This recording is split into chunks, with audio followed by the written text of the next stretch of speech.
In a horrific accident, a whole section of the plane breaks off and is sent flying into the sky. Just moments earlier, birds had entered the engine, causing it to catch fire. But suddenly, a massive jolt tears off part of the plane, sending those seated there into the sky. Strong winds rush inside, and then the worst happens. The plane loses control and plummets rapidly. It crashes into the middle of the vast Pacific Ocean. The plane starts sinking, and many are lost to the ocean's depths. But luckily, a small air pocket forms at the back of the plane, trapping some survivors. Now they're stuck about 500 feet underwater with limited oxygen. One person tries to swim to the front of the plane to retrieve oxygen cylinders from the deceased passengers. But just then, a shark attacks. This marks the beginning of their desperate fight for survival. Everyone knows the oxygen is running out, and fear starts to grip them. They decide to swim to the front of the plane to find emergency diving suits.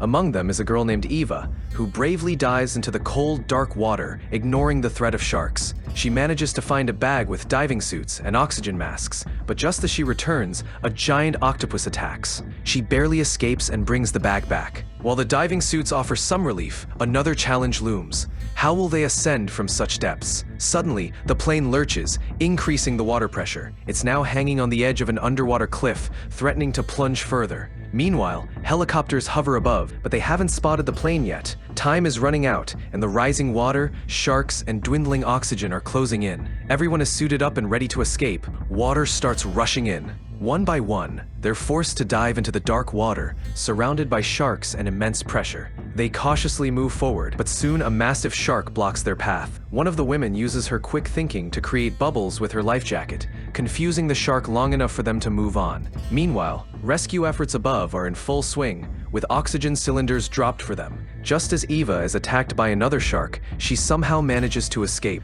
but she's growing weaker, and the shark attacks keep coming. Logan, realizing he might not make it, sacrifices himself to distract the shark, giving Eva, Rosa, and Daniello a chance to escape. They start ascending, but it's a long journey, and their oxygen is running out. Eva loses consciousness, but just then, they see the light from a helicopter. The rescue team arrives and saves Eva, Rosa, and Daniello, flying them back to the city. This is the intense story of the 2024 movie No Way Up.